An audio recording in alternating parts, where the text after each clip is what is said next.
One request to all panelists as we start this debate, that let's all hear each other. There are serious questions on both sides. Okay? Hear each other and keep your arguments short. And we have complete balance on this debate tonight.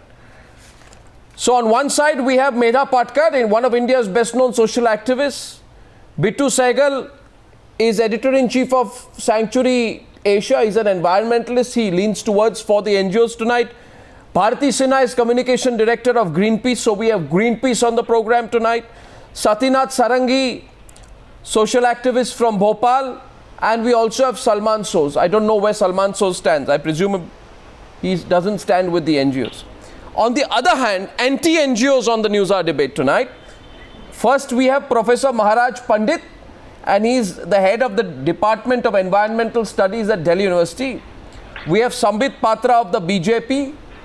We have a former intelligence officer, former senior RAW officer, and the research and analysis wing is fully with this investigation against these NGOs, I was told today. RSN Singh, he's in our studios in Delhi. Rahul Ishwar, social activist, is live from Thiruvananthapuram. So we have a big panel, and I want to say to this panel, we have a large amount of time also. We can discuss this matter in detail. Bharati Sinha, my first question is to you, and after that it's open debate. My first question to you is this.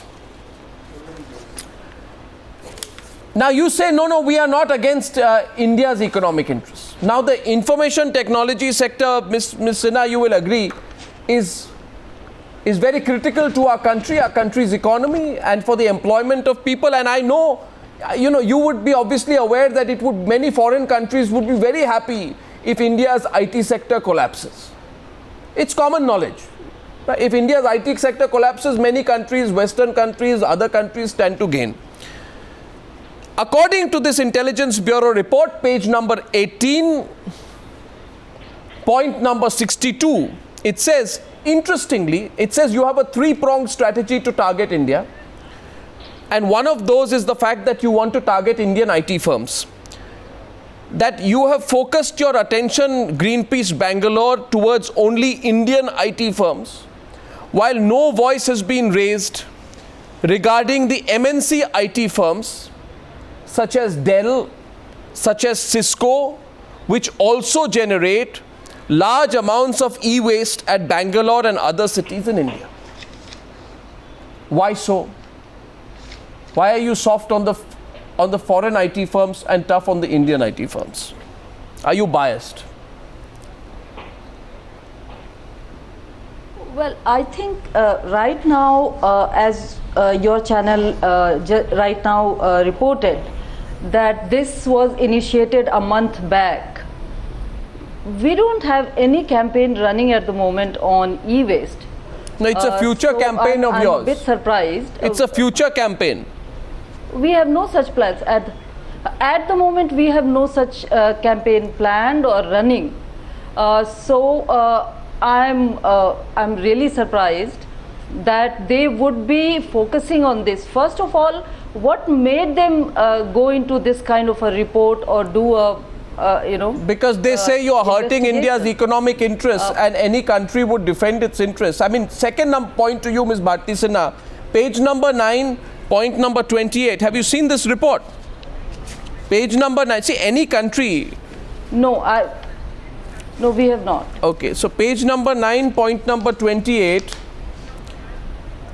You know fully well that our cyber security systems have been hacked by foreign countries in the past.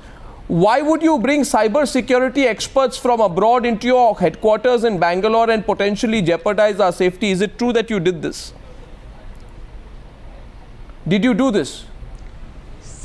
Did you bring a group of cyber security experts who upgraded your communication systems and installed encrypted software in your servers and computers? And that is a part of your strategy and implementation. Yeah, did you do that? We do have encrypted mail system, and it's being managed by Indian staff. And so you are saying that this is right? I really don't know from where all these. No, see what you're repeatedly saying. We don't have any. What you are repeatedly saying is I don't know. No, one Or second. no, can I just get in here, bring in a little fact? Mr. Sarangi, no? I'm coming to you. I'm coming to you. Just have patience. Small piece of fact. Just have patience. I am just saying Okay. one thing that Ms. Sinha is today repeatedly saying. Why is this things coming out? Why are these details coming out? What is the reason? I'm There just must saying- be a I'm just saying conspiracy. My third why question is, organizations Satynath need Sarangi, my encryption? question to you is, I am told that an amount of 40,000 US dollars, and I'm not naming the person, 40,000 US dollars, which is not a small amount, is transferred in the American bank account of a very prominent activist exactly at the time of a protest in India in the energy sector. Now the Intelligence Bureau says that we have all the details of these bank accounts. Now, would you feel that this is coincidental? That the money is transferred at the time there is a protest in India? No, first, I would say firstly two things. First is, there is nothing new in the IB saying this, because at least for the last 3 decades, I personally know that the IB will fabricate a report on anyone. We are not getting seekers, specific then. Narmada Dam No, then you are not ousties, being specific everyone with me. is a foreign agent. The That is question number one. The question is what I am saying Number today two, is, one minute, two. Mr. Sarangi, look at the fundamental point, okay? Fundamental point. What do NGOs want? What do I'm NGOs? saying Mr. Sarangi, Mr. Sarangi, see, I am not passing judgment. I am asking tough questions on both sides. What I am saying tonight is, what do NGOs want? Transparency. What do NGOs demand? Transparency. What do NGOs tell the government to do? To be transparent. Today, if somebody asks you that this $40,000 is passed in 2 installments, transferred to an unknown American bank account from some unknown university's department, which happens at a time when there are significant protests in the country, we are saying there's no transparency in those matters. Now, when that question is asked, the response is, you know what, there's a big conspiracy against us. I'm saying, be transparent. Is this a normal thing? Do activists regularly get this kind of money? Is it normal? No, that it's not, right? No, That's no, it. I don't think that's no. normal. So this one minute. So a third point tonight is, and I think everyone, the activists and those backing the activists, have to answer. Now, Ms. Medha Patkar, you are joining us from Mumbai. Look at the broad issue. You said I'll tear up this report if I see it. Right? Now, I'm going on specifics of what is. This report says that there is a Dutch government-funded NGOs who have shifted focus dramatically in recent days from Kashmir to the northeast. And one of them has recently, suddenly, got this huge amount of attention on the northeast and has suddenly taken up issues of violence against women of protest in the northeast. My question is, Ms. Patkar, does it not appear very strange to you that extremely sensitive parts of the country, both in terms of internal and external security, become the absolute focus of a Dutch-funded NGO? I mean, if you want to really do work against violence against women, 1 minute, why don't you do it in Uttar Pradesh? Why don't you do it in Madhya Pradesh? How come you only want to do this kind of work in Kashmir and then hop, skip and jump from Kashmir to the northeast? I mean, it doesn't make sense to me. Does it make sense to you, Ms. Patkar? So why isn't Kashmir a part of India? No. Rhetorically speaking, fine. I'm saying, why not UP? Your question. No, Ms. Let me answer your Patkar. question. Why only Kashmir and Northeast? Any NGO. No, I don't know, because there can be that's what many we are asking. NGOs who are working in Maharashtra, in Madhya Pradesh, in Uttar Pradesh, why? some in Kashmir, some in Northeast, and those are the vulnerable, geographical areas of our country. So no one can stop either a political party are or an NGOs NGO only from going to look for Kashmir vulnerabilities? or to Kanyakumari? No, are NGOs only going to look for vulnerabilities? No, so what you have to look at is, one, whether NGO is engaged in anything which is anti-women, anti-humanity, and then anti-national. No, why should I look at it that way? Why should I look at it? You are telling me You are Arnab, telling me, you Arnab, must that's the give way you me should 2 look at minutes it. to No, answer one the second. question. 1 minute. I am saying, you are saying that you should look at whether they are doing Give me 2 anything. minutes to answer your question. Miss Patkar, I am asking a very direct question. Why do these NGOs only look for what trouble spots and hot I'm spots? giving a direct answer. Why don't they, if they want to do work against violence against women, why would they not start with Uttar Pradesh? Why either So why Kashmir can't they or start Northeast? with Somebody's Kashmir already or doing it in Uttar Maharashtra? Pardon me? Uttar Pradesh is now under the scanner because of the latest incidents.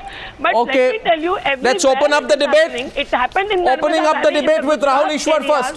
first. One And second, there Rahul are Ishwar states first. in Gujarat From also. Tiruvananthapuram and then Professor Maharaj Pandit. Yes. Arnabji, if you can see, Arnabji, if you can No, but see, let me all the at three least NGO give some activists answer to has your question. denied answering another directly. point is And that remember, you should also divine or look the at the devil lie in the legality and details. illegality of the Unless funding. you answer But if you say specifically, that every you are foreign evading funding questions. brings in Why is insecurity, $40,000 then let me given? tell you They are not 100% answering. FDI We are in not against defense NGOs. is But the these most NGOs are acting as insecurity arms building of Western exercise agencies that and Mr. government Narendra Modi's for government furthering is their likely to political and take up. social agendas. So we Even in know Kerala, one FDI in particular different NGO sectors received is also 1,044 affecting crore our rupees. economy Remember, because the 1,044 employment crore generating rupees. and They are the, looting locally shady land deals. listed, They are buying out properties. enterprises Even are Kerala getting government has to report and the that they are hawkers under to the the scanner. fish So workers are NGOs, getting affected some due to NGOs at FDI. least. And remember The water the Delhi High distribution Court is getting observation that affected. more And than anyone who is 90% of using the NGOs are crap and not environmental impact, doing the social, work they are instituted economic for. impact, I think maybe having NGOs should vision come of under RTI. All NGOs should come under RTI. They are answerable to the people of India. And please trust IB. As a common man of India, I trust my intelligence bureau than NGO fabricated stuff which they can further their political and social mileage. Don't demonize the IB. IB has been patient. I'm not demonizing. For such a long period of time. IB's, no, not that you are. Sadhinath Sarangi was demonizing. Please don't demonize IB. We can trust IB more than all these NGOs. Power plant, What, just nuclear a- power plant. Are they also All I said, it's a anti-national fabricated whom Mr. Modi report. has picked up? Mr. Medha madam is cabinet? not even willing to listen. I don't think so. Everyone has an Miss opinion Patkar, and a Miss right Miss to Miss advocate Patkar, for you it. see, Miss Patkar, I am. Please understand.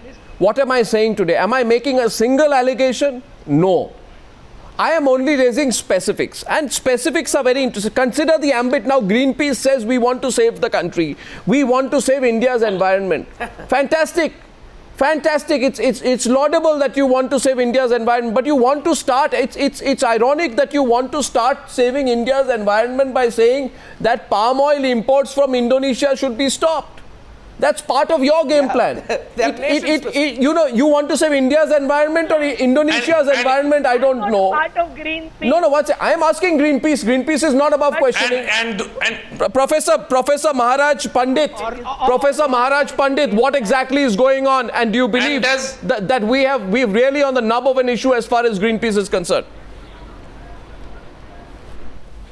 Well, at the outset, let me request other panelists not to speak. There's a crosstalk going on.